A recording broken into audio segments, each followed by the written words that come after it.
Good evening. My name is Chris. Everybody present, thank you for being here. You all know me. For those of you that are watching via YouTube, it's not the first or the last time that we're going to do this, so sit back and enjoy the ride. Without further ado, I'm just going to get to the point here and give this personal experience speech. Starting with the experience I'm about to tell you. I was on my second hospital rotation, the last obstacle after 12 months of medical training, the last obstacle that prevented me from getting to a team where I'd be the medical provider for 12 dudes. I was physically located in Yuma, Arizona on an Indian reservation, working in Navajo country with local doctors there. The experience I'm about to relate to actually occurred on my first emergency room shift in this hospital.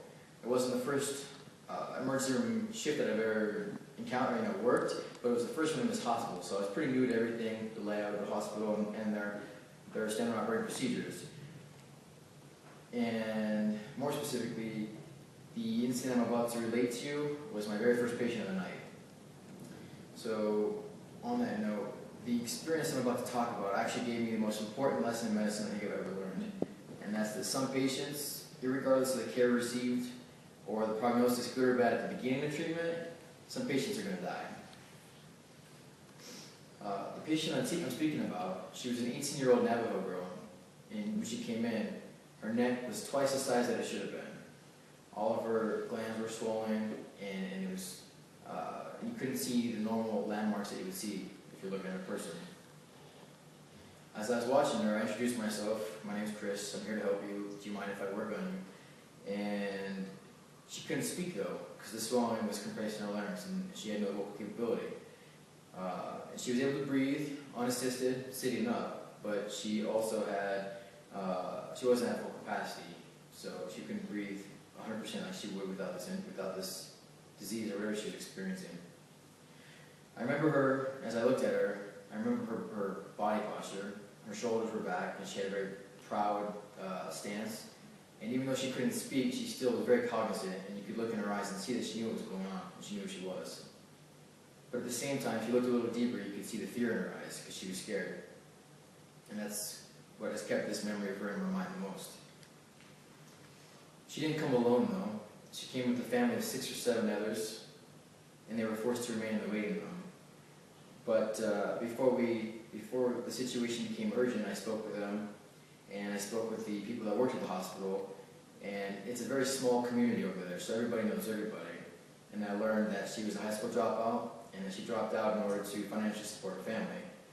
And I also learned that she had ambitions to leave Navajo country and go to a regular university, which is highly ambitious for them. It's a fairly poor tribe outside of the casino owners, mind you. But the point is that she had ambitions, and that this made this case more personal to me at that point in time. So with her family present and the girl in the emergency room that I was working in, the case unraveled, the incident unraveled, for the random night. I'm going to spare you the details and just cut to the chase. We saw her, and the decision was made that we couldn't handle her case, and that she had to be transferred to a higher echelon of care, somebody with the skill, the equipment, and the training to handle her, to handle what she was experiencing. But the hospital I was working at had a standard operating procedure that in order to get on a helicopter, which she would have because it was snowing, we were snowed in, and we were in the middle of nowhere, you had to be intubated first. If there's any sort of airway compromise, if there was going to be any sort of cessation of spontaneous breathing in the flight, you had to intubate the patient. So with this in mind, the hospital prepared. They called an anesthetist. They are probably the most experienced people at intubating, since they do it on a day-in, day-out basis. They called the trauma surgeon, just in case the intubation failed, and they had to surgically secure this girl's airway so that she could breathe. So with those two professionals in place, and the emergency room doctor and myself, we started treatment. We gave her some medication, and she went to sleep. That's the layman's way of describing what happened. And it's the medicine we gave her stopped her breathing, which was an intentional side effect.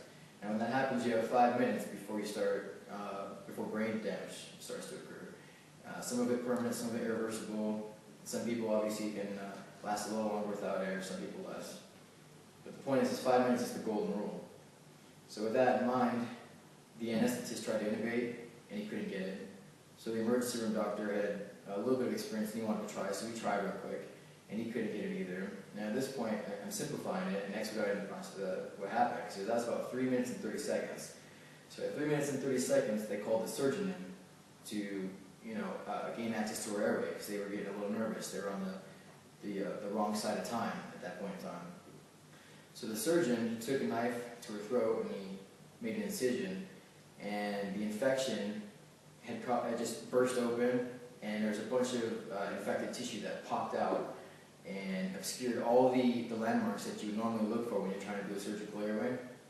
And so the doctor the surgeon was sawing, I use the word sawing, but he was fairly frantic at this point because we were getting on up to the 5 minute mark, and he was using his instrument to try to gain access to the trachea, which is the windpipe, through all this infected tissue, and he just couldn't find it. And this went on for a couple minutes, and then her heart stopped, and we started doing CPR on her. We started pushing some drugs to try to get her heart going again, and we got it going. And then, I can't remember, the time was hazy, but about 12 minutes and 30 seconds after we started this procedure, the surgeon had stopped trying to gain access, and we were just trying to control the bleeding that was caused from all the tissue that we cut through. And the emergency room doctor said, "Let me try one more time." And he tried, and he managed to get her intubated, securing her airway. But the problem was that it was 12 minutes and 30 seconds since she had last had a breath. So we started pushing air into her, we got her heart going again, and we stabilized the patient, put her on the helicopter, and she flew off. And then we went back to our shift. We had to care for more patients. I do recall that the next day we received a phone call from the family, and they told us that she had died. And when she was received at the higher echelon care at the other hospital, they put her on the monitors, and they tried to see what was going on, and she just had no brain activity.